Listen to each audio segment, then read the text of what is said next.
The Seal of God.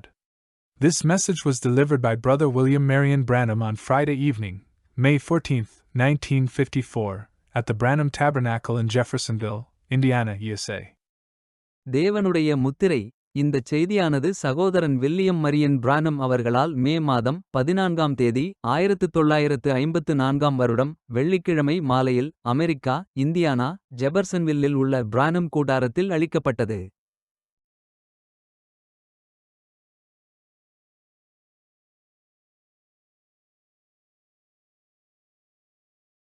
First 2,000 destroyed the world with water. Second 2,000 Christ comes.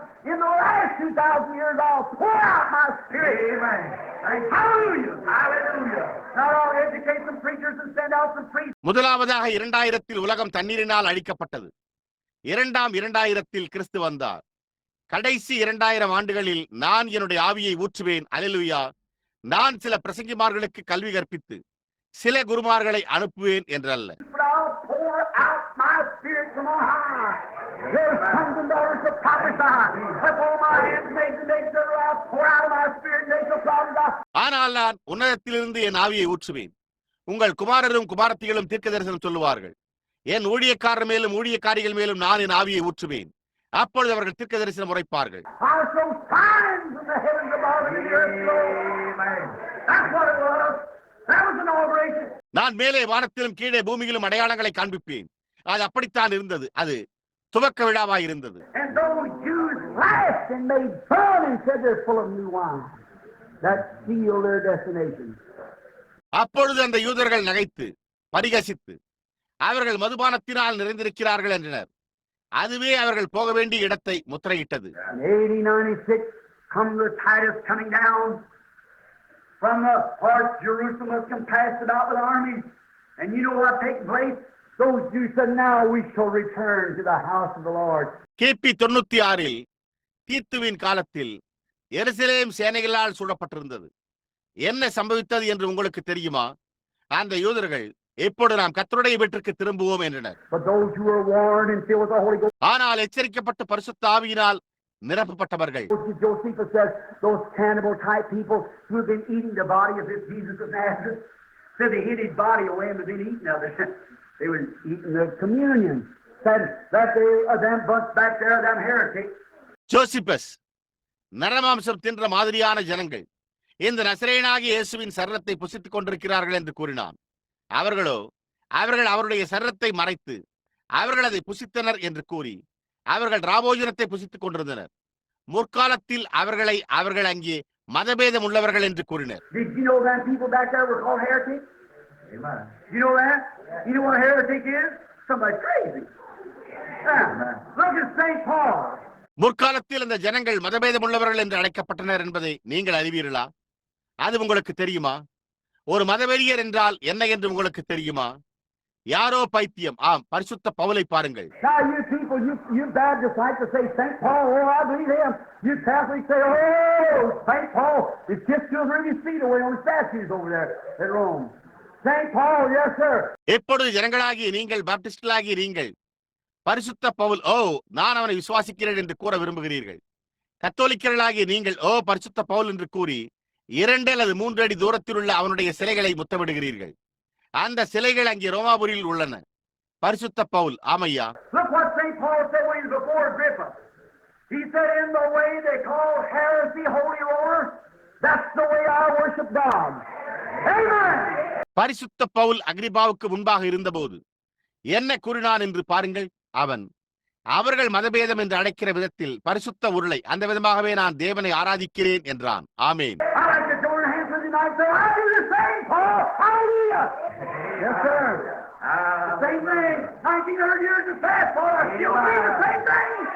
நான் அவரோடு கைகோர்த்திருக்க விரும்புகிறேன். நான் அதையே விசுவாசிக்கிறேன். பவுல் அல்லேலூயா. ஆமையா, அதே காரியம். பவுல் 1900 ஆண்டுகள் கடந்து விட்டன. நான் இன்னமும் அதே காரியத்தை விசுவாசிக்கிறேன் என்றே கூறுவேன்.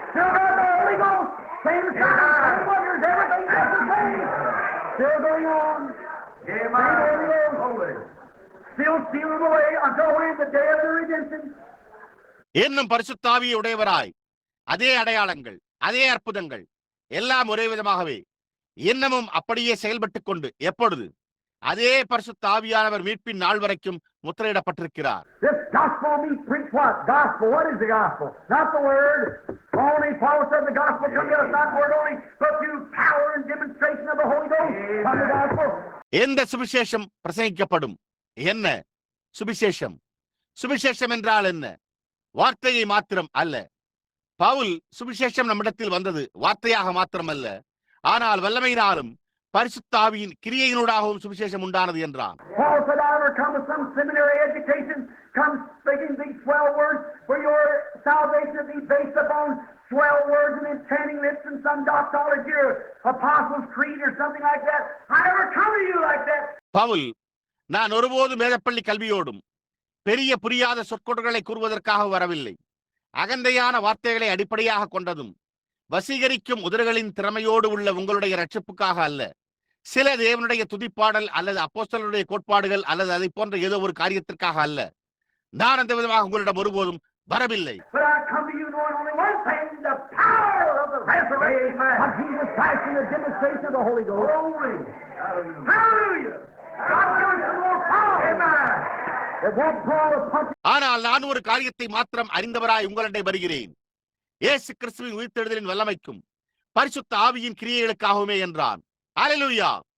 தேவன் நமக்கு இன்னும் எதனோடும் ஒப்புரவாகாத சில பவுல்களை தருவாராக. But lay out there without dust, without some seminary gloves.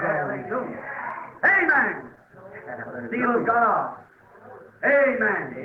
ஆனால் அங்கு அது இல்லாமல் வேதாகம பள்ளியின் கையுறைகளை அணியாமல் அதை அங்கே வைக்கலாம். ஆமேன். தேவனுடைய முத்திரை. ஆமேன். Now, how much time we got? Plenty, haven't we? Yes, sir. That's okay. March Saturday night don't work. All right. All right. Remember, just a few minutes. இப்பொழுது நமக்கு எவ்வளவு நேரம் உள்ளது? ஏராளமானவற்றை நாம் பெற்றுள்ளோம் அல்லவா? அதைத்தான் நான் நினைத்தேன். அது சரிதான். நாளை சனிக்கிழமை உங்களில் எவருமே வேலை செய்ய வேண்டாம். சரி சரி, நினைவிருக்கட்டும். ஒரு சில நிமிடங்கள் மாத்திரமே. Pray. Notice, brother, this is a sincere time. This is a time where we ought to be taking inventory. I'm not standing here acting a clown. If I was, I'd go to altar and repent. ஜெபியுங்கள், கவனியுங்கள். சகோதரனே, இது ஒரு உத்தமமான நேரம். இந்த நேரத்தில் தான் நாம் பட்டியலிட்டுக் கொண்டிருக்க வேண்டும். நான் ஒரு கோமாளியாக இங்கு நின்று கொண்டிருக்கவில்லை. நான் அப்படி செய்திருந்தால் நான் பீடத்தண்டை சென்று மனம் திரும்புவேன். I maybe act like a clown to somebody, but I don't mean to be. I act a little silly once in a while. I can't help that. Something gets on me, makes me act like that. So I can't help that. But in my heart, brother, I believe it with all of my heart. Oh. உங்களில் சிலருக்கு நான் ஒரு கோமாளியைப் போல நடந்து கொள்ளலாம். ஆனால் நான் அவ்வாறு இருக்க வேண்டும் என்று கருதவில்லை. நான் எப்பொழுதாவது ஒரு சிறு முட்டாள்தனமாக நடந்து கொள்கிறேன். என்னால் அதை தவிர்க்க முடியவில்லை. ஏதோ ஒன்று என் மேல் உண்டாகிறது. அது என்னை அவ்விதமாக செயல்பட செய்கிறது. எனவே என்னால் அதை தவிர்க்க முடியவில்லை. ஆனால் என் இருதயத்தில், சகோதரனே, நான் அதை என் முழு இருதயத்தோடு விசுவாசிக்கிறேன். For 20-some odd years I've preached it through this pulpit around the world, and God confirmed it with signs and wonders. Amen. Amen. Jesus Christ the same yesterday, today, and forever. Yes. நான் இந்த பிரசங்க பீடத்தினூடாக 20 வருடங்களாக இதை பிரசங்கித்து வருகிறேன். உலகம் முழுவதும் தேவன் அதை அடையாளங்களினாலும் அற்புதங்களினாலும் உறுதிப்படுத்தினார். ஆமென். இயேசு கிறிஸ்து நேற்றும் இன்றும் என்றும் மாறாதவராய் இருக்கிறார். ஆம். Now he said, call them with the weapons to come forward. They refused to receive that mark. And he went forth and tied up siege the walls of Jerusalem, and they run into the city. எப்பொழுது அவன் அவர்களை ஆயுதங்களுடன் முன்னே வரும்படி செய்ய என்றான். அவர்கள் அந்த அடையாளத்தை பெற்றுக்கொள்ள மறுத்துவிட்டனர். அவன் புறப்பட்டு சென்றபோது தீத்து எருசலேமின் மதில்களை பிடித்தான். அவர்கள் நகரத்திற்குள் ஓடினர். They starved them in there till they boiled one another's children and eat it. They eat the bark off the tree, the grass off the ground, and then when finally they had to give up, Titus, when he went into Jerusalem, he utterly destroyed everything in there. அவர்கள் ஒருவருடைய பிள்ளைகளை மற்றொருவர் வேக வைத்து அதை புசிக்கும் வரைக்கும் அவர்கள் அங்கே பட்டினி கிடந்தார்கள். அவர்கள் மரத்தின் பட்டையையும் தரையிலிருந்து புற்களையும் தின்றார்கள். அதன் பின்னர் முடிவில் அவர்கள் கைவிட வேண்டியதாக இருந்தபோது தீத்து அவன் எருசலேமுக்குள் சென்றபோது அவன் அங்கிருந்த யாவற்றையும் முற்றிலுமாக அடித்து போட்டான். Killed women, children, babies, priests, everything else, and burnt the city. ஸ்திரீகளையும் கைக்குழந்தைகளையும் குழந்தைகளையும் குருமார்களையும் கொன்று நகரத்தை எரித்தனர். And Jesus said there'll come a time there won't be one stone left. இயேசு, ஒரு கல்லின் மேல் ஒரு கல் இராதபடி போகும் ஒரு காலம் வரும் என்றார். So look at our great big cathedral, brother. We're Baptists or Baptists or Pentecostals or whatever. மேலும் நம்முடைய மகத்தான பெரிய தேவாலயத்தை பாருங்கள் சகோதரனே. நாங்கள் பாப்டிஸ்டாகவோ அல்லது மெத்தோடிஸ்டுகளாகவோ அல்லது பெந்தேகோஸ்துக்களாகவோ அல்லது வேறு யாராக இருந்தாலும் சரி என்று கூறப்பட்டுள்ளது. He said there won't be one stone left upon another. அவர் ஒரு கல்லின் மேல் ஒரு கல்லும் விடப்படாது என்றார். Shows that God doesn't dwell in houses made with hands. Amen. God dwells in a human heart. Where a body has thou prepared me, the Holy Ghost don't dwell in a house, it dwells in a heart. Amen. கைகளினால் செய்யப்பட்ட வீடுகளில் தேவன் வாசம் செய்கிறதில்லை என்பதை காண்பிக்கிறது. தேவன் மானிட இருதயங்களில் வாசம் செய்கிறார். ஒரு சரீரத்தை எனக்கு ஆயத்தம் செய்தீர். பரிசுத்த ஆவி ஒரு வீட்டில் வாசம் செய்கிறதில்லை, அது இருதயத்தில் வாசம் செய்கிறது. That's the temple, you know, not that you're the temples of the living God. Amen. Build a temple, build a church. All your faith built around your temple or your church are wooden idols. அதுதான் ஆலயம். நீங்கள் ஜீவனுள்ள தேவனுடைய ஆலயங்கள் என்பதை நீங்கள் அறியீர்களா? ஆமென். ஒரு ஆலயத்தை கட்டுங்கள், ஒரு சபையை கட்டுங்கள். உங்களுடைய விசுவாசம் முழுவதும் உங்களுடைய ஆலயத்தை அல்லது உங்களுடைய சபையை ஒரு மரத்தாலான விக்கிரகத்தை சுற்றி கட்டப்பட்டிருக்கிறது. Taking the mark of the beast and don't know it. That's right. Hovering out and spending all your time preaching to support your organization and going this is straight to hell with it as they go. மிருகத்தின் முத்திரையை தரித்துக் கொண்டு அதை அறியாமல் இருக்கிறார்கள்.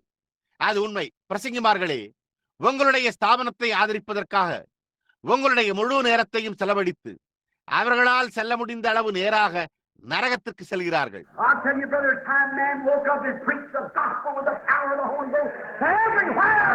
All Methodist, Baptist, Presbyterian, Catholic, all to the cross of Jesus Christ. Amen. சகோதரனே, நான் உங்களுக்கு சொல்கிறேன், மனிதர்கள் விழித்தெழுந்து பரிசுத்த ஆவியின் வல்லமையினால் சுவிசேஷத்தை பிரசங்கித்து நான் மெத்தோடிஸ்ட், பாப்டிஸ்ட், பிரெஸ்பிட்டேரியன், கத்தோலிக்கர் இன்னும் எல்லோரையும் இயேசு கிறிஸ்துவின் சிலுவைக்கு அழைக்கட்டும். I used to say the old shepherd carried honey, put it on the rock. When the sick sheep licked, they got well. எப்பொழுது வயோதிக மேய்ப்பன் தேனை எடுத்து சென்று அதை பாறையின் மேல் பூசினான் என்று நீங்கள் கூறுகிறீர்கள். சுகவீனமான ஆடுகள் நக்கும் போது அது சுகமடைந்தது. Brother, I got a whole script bag full of it here tonight. Now I put it on the rock, Christ Jesus, and sick sheep can lick and get well. That's right. Brother, listen, I'll never put it on any church. சகோதரனே, இன்றிரவு ஒரு முழு by நிறைய அதை இங்கே வைத்துள்ளேன். நான் அதை கிறிஸ்து இயேசு என்னும் அந்த கண்மலையின் மேல் வைப்பேன். சுகவீனமான ஆடுகள் அதை நக்கி சுகமடைய முடியும். அது உண்மை. சகோதரனே, கவனியுங்கள், இதை எந்த சபையின் மீதும் வைக்கப் போவதில்லை. It don't belong on any church. It belongs on Christ. Amen. Exactly right. அது எந்த சபையையும் சார்ந்ததல்ல, அது கிறிஸ்துவை சார்ந்தது. அது முற்றிலும் உண்மை. Oh, yes, we believe in Christ. Your works prove what you believe. சம்பிரதாயம், ஆம், நாங்கள் கிறிஸ்துவில் விசுவாசம் கொண்டிருக்கிறோம். நீங்கள் விசுவாசிக்கிறீர்கள் என்பதை உங்களுடைய கிரியைகள் நிரூபிக்கின்றன. Jesus said, "These signs, S-H-A-L-L, shall follow them to believe to the end of the world." Amen. And in my name they shall cast out devils, speak with new tongues. இயேசு இந்த அடையாளங்கள் என்றும் உறுதியாக விசுவாசிக்கிறவர்களை உலகத்தின் முடிவு பரியந்தம் பின்தொடரும். என் நாமத்தினாலே பிசாசுகளை துரத்துவார்கள், நவமான பாஷைகளை பேசுவார்கள். If they should take up a serpent or drink a deadly thing, it wouldn't harm them. If they lay their hands on the sick, they shall recover. That's what Jesus said. Amen. That's the last word fell from his lips when he was taken up to heaven. சர்பத்தை எடுத்தாலும் அல்லது சாவுக்கேதுவான யாதொன்றை குடித்தாலும் அது அவர்களை சேதப்படுத்தாது. வியாதியஸ்தர் மேல் கைகளை வைப்பார்கள், அப்பொழுது அவர்கள் சுத்தமாவார்கள். அதைத்தான் இயேசு கூறினார். அதுவே அவருடைய உதடுகளிலிருந்து கீழே வெளிவந்த கடைசி வார்த்தைகளாகும். அவர் பரலோகத்திற்கு எடுத்துக் கொள்ளப்பட்டார். And people who go forth believing and preaching the divine healing and the powers of God, the world calls them crazy. And the Bible said if they call the master of the house Beelzebub, how much more will they call them his disciples? Amen. விசுவாசித்து தெய்வீக சுகமளித்தலை பிரசங்கிக்கும் ஜனங்கள் தேவனுடைய வல்லமைகளையும் உலகம் அவர்களை பைத்தியக்காரர்கள் என்று அழைக்கிறது. வேதம் வீட்டு எஜமானை பெயல்சபூல் என்று அழைத்தார்களானால் அவர்கள் அவருடைய சீஷர்களை அழைப்பது எவ்வளவு நிச்சயம் என்று கூறியுள்ளது. Condemned. There they lay. All died just exactly. But Josephus said those people who was those Christian type people had went from Jerusalem to Judea and escaped all this wrath. Now that was the ending of the Jews. அவர்கள் ஆக்கினை தீர்ப்புக்குட்படுத்தப்பட்ட போது அவர்கள் யாவரும் மரித்து போயினர். ஆனால் Josephus அந்த ஜனங்கள், அந்த விதமான கிறிஸ்தவ ஜனங்கள் எருசலேமில் இருந்து யூதேயாவுக்கு சென்று இந்த எல்லா கோபத்திற்கும் தப்பித்துக் கொண்டனர். இப்பொழுது அது யூதன், யூதனின் முடிவு. Quickly now, for the next few minutes, let's end the Gentiles right quick. Let's turn over to Revelation, the 7th chapter, where we'll end up the Gentile dispensation. இப்பொழுது துரிதமாக அடுத்த சில நிமிடங்களுக்கு புறஜாதியாரை துரிதமாக முடித்துக் கொள்வோம். நாம் வெளிப்படுத்தின விசேஷம் 7ஆம் அதிகாரத்திற்கு திருப்புவோம். அங்கு நாம் புறஜாதி யுகத்தை முடிப்போம். See if this is right or not. That was where the prophet of Ezekiel 9 prophesied the ending of that age. Now, here's the Holy Spirit prophesying the end of this age. Listen close now as I read carefully. இது சரியா அல்லது இல்லையா என்று பாருங்கள். அங்கேதான் எசேக்கியேல் 9ஆம் அதிகாரத்தில் தீர்க்கதரிசி அந்த காலத்தின் முடிவை குறித்து தீர்க்கதரிசனம் உரைத்தான். இப்பொழுது இங்கே பரிசுத்த ஆவியானவர் இந்த காலத்தின் முடிவை தீர்க்கதரிசனம் உரைத்துக் கொண்டிருக்கிறார். நான் கவனமாக வாசிக்கையில் இப்பொழுது கூர்ந்து கவனியுங்கள். இவைகளுக்கு பின்பு Revelation 7. After these things I saw 4 angels. That was the horse riders went forth at the 6th chapter. And how they went forth, the pale horse and the black horse and the red horse and so forth, which them riders have been riding the land for a long time. இப்பொழுது வெளிப்படுத்தின விசேஷம் 7ஆம் அதிகாரத்தில் இவைகளுக்கு பின்பு நான் 4 தூதர்களை கண்டேன். அது 6ஆம் அதிகாரத்தில் குதிரையின் மேல் சவாரி செய்தவர்கள் அவர்கள் எப்படி புறப்பட்டு சென்றார்கள் என்றும், ஒரு மங்கின நிறமுள்ள குதிரை, ஒரு கருப்பு குதிரை, சிவப்பு குதிரை, அந்த சவாரி செய்பவர்கள் நீண்ட காலமாகவே இடத்தில் சவாரி செய்து வந்தனர். I saw 4 angels standing on the 4 corners of the earth, holding the 4 winds, that they should not blow upon the earth, nor on the sea, nor on any tree. பூமியின் 4 திசைகளிலும் 4 தூதர்கள் நின்று பூமியின் மேலாவது சமுத்திரத்தின் மேலாவது ஒரு மரத்தின் மேலாவது காற்று அடியாதபடிக்கு பூமியின் 4 காற்றுகளையும் பிடித்திருக்க கண்டேன். Now watch. The beast we saw first. I saw 4 angels standing at the 4 corners, 4 places around the earth. An angel holding the 4 winds. இப்பொழுது அவன் முதலில் கண்ட தரிசனத்தை கவனியுங்கள். 4 மூலைகளிலும் 4 தூதர்கள் நிற்க கண்டேன். பூமியின் 4 இடங்களிலும் ஒரு தூதன் 4 திசைகளையும் பிடித்திருந்தான். Angels are messengers. The Bible said so. And the winds are wars and strife. He was holding the 4 winds. Here they're going in. Now what? Second verse. தூதர்கள் செய்தியாளர்களாய் இருக்கிறார்கள். வேதம் அவ்வண்ணமாய் கூறியுள்ளது. காற்றுகளோ யுத்தங்களோ சண்டைகளுமாய் இருக்கின்றன. அவர் 4 திசைகளையும் பற்றி கொண்டிருந்தார். இப்பொழுது 2ஆம் வசனத்தை கவனியுங்கள். And I saw another angel ascending from the east, having the seal, the finished work, in other words, having the seal of the living God. ஜீவனுள்ள தேவனுடைய முத்திரைக்கோலையுடைய முத்திரை முடிவு பெற்ற கிரியை. வேறு வார்த்தைகளில் கூறினால் வேறொரு தூதன் சூரியன் And cried with a loud voice to the angels whom was given to hurt the earth and the sea. உதிக்கும் திசையிலிருந்து ஏறி வர கண்டேன். அவன் பூமியையும் சமுத்திரத்தையும் சேதப்படுத்துகிறதற்கு அதிகாரம் பெற்ற அந்த 4 தூதரையும் நோக்கி, saying, hurt not the earth, neither the sea, the trees, till we have sealed the servants of our God in their forehead. நாம் நமது தேவனுடைய ஊழியக்காரரின் நெற்றிகளில் முத்திரை போட்டு தீருமளவும் பூமியையும் சமுத்திரத்தையும் மரங்களையும் சேதப்படுத்தாதிருங்கள் என்று மகா சத்தமிட்டு கூப்பிட்டான். What? I'll read on down. கவனியுங்கள், நான் தொடர்ந்து வாசிப்பேன். And I heard the number of them was sealed. There was sealed 144,000 of the tribe of the children of Israel. முத்திரை போடப்பட்டவர்களின் தொகையை சொல்ல கேட்டேன். இஸ்ரவேல் புத்திரருடைய சகல கோத்திரங்களிலும் முத்திரை போடப்பட்டவர்கள் 144,000 பேர். Of the tribe of Judah 12, and on down, and Benjamin and Gad and Reuben, on down to the Zebulun, on down to the 12 tribes at the end of the 8th verse. And 12 times 12 what? 144. 144,000 all of Jews. Now what? யூதா கோத்திரத்தில் 12. தொடர்ந்து பென்யமீன், காத், ரூபன், செபுலூன். 8ஆம் வசனத்தின் முடிவில் 12 கோத்திரங்கள் வரைக்கும் விளக்கப்பட்டுள்ளது. 12ஐ 12ஆல் பெருக்கினால் என்ன? 144. 144,000 யூதர்கள் யாவரும். இப்பொழுது கவனியுங்கள்.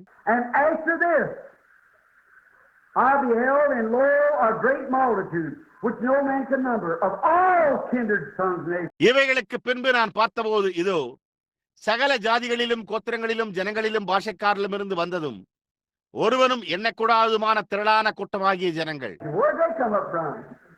You see the stealing away of those Jews at the end, when the angels are given to go forth to destroy, said he had seen them hell. But where did these come from? Of all kindred tongues and nations, they appeared on the scene. அவர்கள் எங்கிருந்து வந்தனர்? நீங்கள் பாருங்கள், அந்த யூதர்கள் கடைசியில் எங்கே இருந்தனர் என்பதை நாம் காண்கிறோம். தேவ தூதர்கள் புறப்பட்டு செல்லும்படிக்கு கொடுக்கப்பட்ட போது காணப்பட்டதாகவும் பிடிக்கப்பட்டதாகவும் கூறப்பட்டுள்ளது. ஆனால் இவர்கள் எல்லா கோத்திரங்களிலும் பாஷைக்காரரிலும் தேசங்களிலும் எங்கிருந்து வந்தனர்? அவர்கள் காட்சியில் தோன்றினர். And peoples and tongues stood before the Lamb, and before the Lamb clothed with white robes and palms in their hands. ஜனங்களிலும் பாஷைக்காரரிலிருந்து வந்ததும் முன்பாகவும் ஆட்டுக்குட்டியானவருக்கு முன்பாகவும் இருக்க கண்டேன். வெள்ளை அங்கிகளை தரித்து தங்கள் கைகளில் குருத்தோலைகளை பிடித்து சிங்காசனத்திற்கு முன்பாகவும் ஆட்டுக்குட்டியானவருக்கு முன்பாகவும் இருக்க கண்டேன். The bride, the Gentile bride, had been sealed away here. What? மணவாட்டி, புறஜாதி மணவாட்டி இங்கே முத்திரையிடப்பட்டிருந்தனர். கவனியுங்கள். And he cried with a loud voice, saying, salvation to our God that sitteth upon the throne and to the Lamb. அவர்கள் மகா சத்தமிட்டு, இரட்சிப்பின் மகிமை சிங்காசனத்தின் மேல் வீற்றிருக்கிற எங்கள் தேவனுக்கும் ஆட்டுக்குட்டியானவருக்கும் உண்டாவதாக என்று ஆர்ப்பரித்தார்கள். And the angels that stood around about the throne, the elders, the four beasts, fell before the throne on their faces and worshiped God. தூதர்கள் யாவரும் சிங்காசனத்தையும் மூப்பர்களையும் 4 ஜீவன்களையும் சூழ நின்று சிங்காசனத்திற்கு முன்பாக மோங்குப்புற விழுந்து தேவனை தொழுது கொண்டு, Singing, listen, if this don't sound like a Holy Ghost meeting, blessings, amen, glory, wisdom, thanksgiving, honor, power, might be to our God forever and ever, amen. என்றார்கள். கவனியுங்கள். இது ஒரு பரிசுத்த ஆவியின் கூட்டம் போல் தெரியவில்லையா? ஆமேன். எங்கள் தேவனுக்கு துதியும் மகிமையும் ஞானமும் சோத்திரமும் கனமும் வல்லமையும் பெலனும் சதா காலங்களிலும் உண்டாவதாக ஆமேன் என்றார்கள். That don't sound like some kind of a ritualistic baccalaureate service to me. That sounds like an old-fashioned Holy Ghost outpouring to me. Then people been somewhere, they know what to do when they've seen the Lamb sitting on a throne. இது ஏதோ ஒரு விதமான சடங்கு முறைப்படியான இளங்கலை ஆராதனையாக எனக்கு தென்படவில்லை. அது ஒரு பண்டைய நாகரிகத்தை போன்றும் பரிசுத்தாவி பொழிவது போன்றும் எனக்கு தொனிக்கிறது. அந்த ஜனங்கள் எங்கோ இருந்திருந்தனர். ஆட்டுக்குட்டியானவர் சிங்காசனத்தில் வீற்றிருப்பதை அவர்கள் கண்டபோது என்ன செய்ய வேண்டும் என்பதை அவர்கள் அறிந்திருந்தனர். And one of the elders said unto me, what are these that are arrayed in white robes, and whence cometh they? அப்பொழுது மூப்பர்களில் ஒருவன் என்னை நோக்கி, வெள்ளை அங்கிகளை தரித்திருக்கிற இவர்கள் யார், எங்கே இருந்து வந்தார்கள் என்று கேட்டார். Now you know all the Jews, but where did these come from? All kindred tongues and nations. What? இப்பொழுது நீங்கள் எல்லா யூதர்களையும் அறிந்திருக்கிறீர்கள். ஆனால் சகல கோத்திரங்களிலும் பாஷைக்காரரிலும் ஜாதிகளிலும் இவர்கள் எங்கிருந்து தோன்றினர்? கவனியுங்கள். And I said unto him, Sir, thou knowest. John said, I just don't know. And he said unto me, அதற்கு நான், ஆண்டவனே, அது உமக்கே தெரியும் என்றேன். யோவான், எனக்கு தெரியாது என்றான். அப்பொழுது அவன், these are they that had that. All right. அவர்கள்தான் அதை பெற்றிருந்தனர் என்று நான் யூகிக்கிறேன். சரி. These are they which come up out of great tribulation, called holy lords, made fun of, persecuted, laughed at, come up out of great tribulation, and have washed their robes and made them white in the blood of the Lamb. What? இவர்கள் மிகுந்த உபத்திரவத்திலிருந்து வந்தவர்கள், பரிசுத்த உருளை என்று அழைக்கப்பட்டு பரிகாசம் பண்ணப்பட்டு துன்பப்படுத்தப்பட்டு பரிகாசிக்கப்பட்டனர். மிகுந்த உபத்திரவத்திலிருந்து வந்தவர்கள் இவர்கள் தங்கள் அங்கிகளை ஆட்டுக்குட்டியானவருடைய ரத்தத்திலே தோய்த்து வெளுத்தவர்கள். கவனியுங்கள். They are before the throne of God. இவர்கள் தேவனுடைய சிங்காசனத்திற்கு முன்பாக இருந்து. Where does the wife stay? Where does the queen stay? That's the bride, the Gentile bride. மனைவி எங்கே தங்குகிறாள்? ராணி எங்கே தங்கி இருக்கிறாள்? அதுதான் மணவாட்டி, புறஜாதி மணவாட்டி. And they serve him day and night in the temple. இரவும் பகலும் அவருடைய ஆலயத்திலே அவரை சேவிக்கிறார்கள். My wife serves me at the house day and night. See? That's the bride of Jesus. That's the Gentile bride. என்னுடைய மனைவி இரவும் பகலும் வீட்டில் எனக்கு சேவை செய்கிறாள். பார்த்தீர்களா? அது இயேசுவின் மணவாட்டி, அதுதான் புறஜாதி மணவாட்டி. And they set up upon the throne shall dwell among them. சிங்காசனத்தின் மேல் வீற்றிருக்கிறவர் இவர்களுக்குள்ளே வாசமாயிருப்பார். They shall hunger no more. இவர்கள் இனி பசி அடைவதும் இல்லை. Hallelujah! What days are over? Well, we missed a many meals, but we'll never miss one there. Amen. ஹல்லேலூயா! வேலை நாட்கள் முடிந்து விட்டன. பாருங்கள், நாம் அநேக ஆகாரங்களை தவறவிட்டோம். ஆனால் அங்கே ஒன்றையும் நாம் தவறவிட மாட்டோம். ஆமென். I know my poor old mother sitting here tonight. I've seen her get up to the table we had coffee and some stale bread. She poor old put some sugar on to grind up, go around the kids and cry and get up and walk away. But we'll never do it there. Amen. My old daddy lay on my arms across the street over there and die hungry. என்னுடைய ஏழையான எளிய வயோதிக தாயா இன்றிரவு இங்கே உட்கார்ந்து கொண்டிருக்கிறார் என்பதை நான் அறிவேன். அவள் மேசையிலிருந்து எழும்பினதை நான் கண்டிருக்கிறேன். நாங்கள் காப்பியையும் கொஞ்சம் பழைய ரொட்டியையும் சாப்பிட்டோம். அவள் அதை ஊற்றி சிறிது சர்க்கரையை போடுவாள். எல்லோரும் புசிப்பதற்கு போதுமான ஆகாரம் இல்லாதிருந்தது. பிள்ளைகள் அழுது எழுந்து நடந்து செல்வார்கள். ஆனால் நாங்கள் அதை ஒருபோதும் பரலோகத்தில் அங்கே செய்ய மாட்டோம். என்னுடைய வயோதிக தகப்பனாரோ அப்பால் உள்ள தெருவில் என்னுடைய கரங்களின் மீது படுத்துக்கொண்டு பசியோடு மரித்தார்.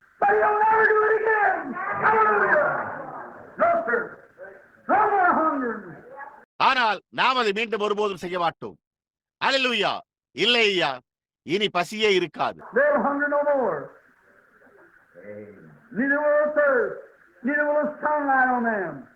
இவர்கள் இனி பசி அடைவதும் இல்லை, இனி தாகமடைவதும் இல்லை. வெயிலாவது shall feed them and shall lead them into living fountains of water, and God shall wipe all tears from their eyes. சிங்காசனத்தின் மத்தியில் இருக்கிற ஆட்டுக்குட்டியானவரே இவர்களை மேய்த்து இவர்களை ஜீவ தண்ணீருள்ள ஊற்றுகள் இன்றைக்கு நடத்துவார். தேவன் தாமே இவர்களுடைய கண்ணீர் யாவையும் துடைப்பார் என்றார்.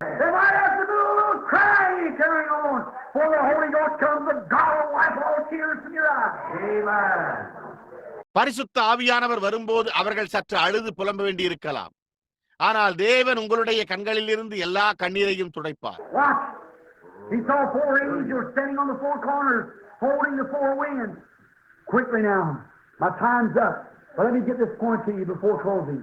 கவனியுங்கள், 4 மூலைகளிலும் 4 தூதர்கள் நின்று 4 திசைகளையும் பிடித்திருப்பதை அவன் கண்டான்.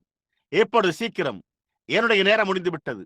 ஆனால் முடிக்கும் முன்பு இந்த குறிப்பை நான் உங்களுக்கு கூறட்டும். He saw the 4 angels. You seen the closing of the Jewish church. I saw them come, the same ones, coming with these slaughtering weapons, that army. பாருங்கள், அவன் 4 தூதர்களையும் கண்டான். அவன் யூத சபையின் முடிவினை கண்டான். எப்படி அவன் அவர்கள் வருவதை கண்டான். அதே விதமாகவே அந்த ராணுவம் தன்னுடைய படுகொலை ஆயுதங்களோடு வந்து கொண்டிருந்தது. Now what kind of a mark did the Holy Ghost Church receive for a mark in their forehead? It was a spiritual sign. எப்பொழுது கவனியுங்கள், பரிசுத்த ஆவி சபையானது தங்களுடைய நெற்றியில் எந்த விதமான ஒரு முத்திரையை பெற்றுக் கொண்டது. அது ஒரு ஆவிக்குரிய அடையாளமாக இருந்தது. பரிசுத்த ஆவியானவர் அவர்களை அடையாளமிட்டார்.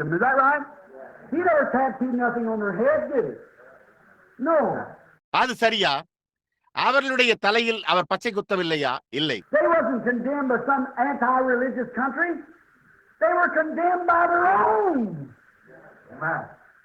See what I mean? The real church of the living God will be condemned by Catholic and Protestant because they'll unite together. அவர்கள் ஏதோ ஒரு மதவிரோத தேசத்தால் கண்டிக்கப்படவில்லை. அவர்கள் தங்களுடைய சொந்த ஜனங்களாலே ஆக்கிரமிக்கப்படுத்தப்பட்டனர். நான் என்ன கூறுகிறேன் என்று புரிகிறதா? ஜீவனுள்ள தேவனுடைய உண்மையான சபையானது கத்தோலிக்கர்களாலும் புராட்டஸ்டன்ட்களாலும் கண்டனம் செய்யப்படும். ஏனென்றால் அவர்கள் ஒன்றாக இணைவார்கள். They're already together as one, as mother and daughter. அவர்கள் ஏற்கனவே தாயும் மகளும் ஒன்றாக இணைந்துள்ளனர்.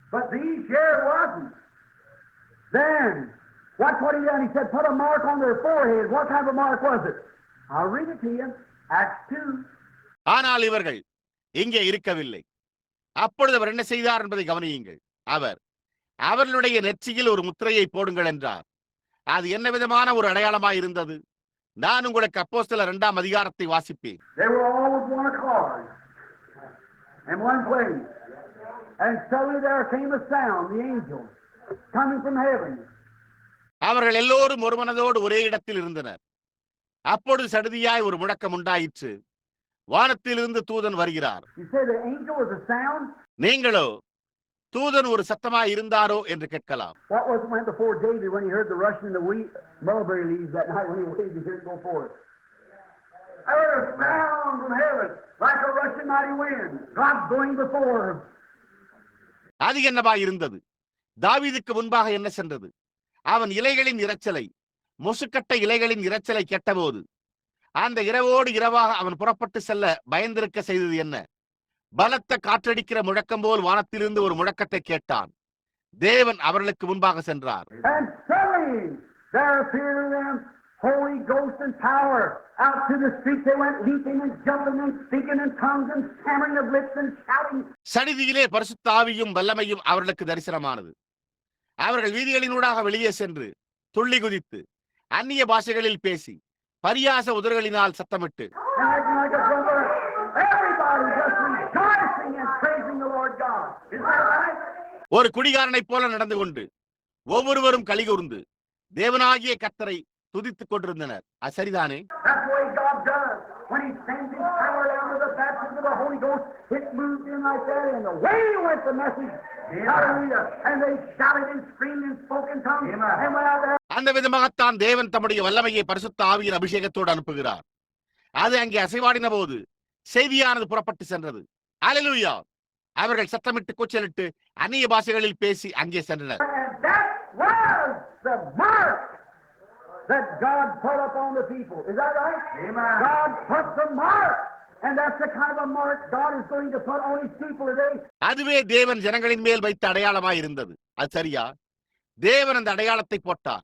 அந்த விதமான ஒரு அடையாளத்தையே இன்றைக்கு தம்முடைய ஜனங்களின் மேல் தேவன் போடப் போகிறார். The same seal of God that went on them then under the baptism of the Holy Ghost was the seal of God. Amen. அப்பொழுது பரிசுத்த ஆவியின் அபிஷேகத்தின் கீழ் அவர்கள் மேலே சென்ற அதே தேவனுடைய முத்திரையே தேவனுடைய முத்திரையாய் இருந்தது. I want to ask you something, sir. The Bible says that the mark of God in that day was the baptism of the Holy Ghost. The seal that was on the people to make them different from the others was the baptism of the Holy Ghost. Amen.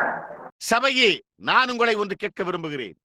அந்த நாளில் தேவனுடைய முத்திரை பரிசுத்த ஆவியின் அபிஷேகம் என்று வேதம் கூறுகிறது. ஜனங்களை மற்றவர்களிடமிருந்து வித்தியாசப்படுத்த அவர்கள் மேல் இருந்த முத்திரை பரிசுத்த ஆவியின் அபிஷேகமாய் இருந்தது. அது சரியா? The New Testament says in Ephesians 4:30 that the Holy Ghost is the seal of God for the people in the last days and for your eternal destination. Amen. Is that right?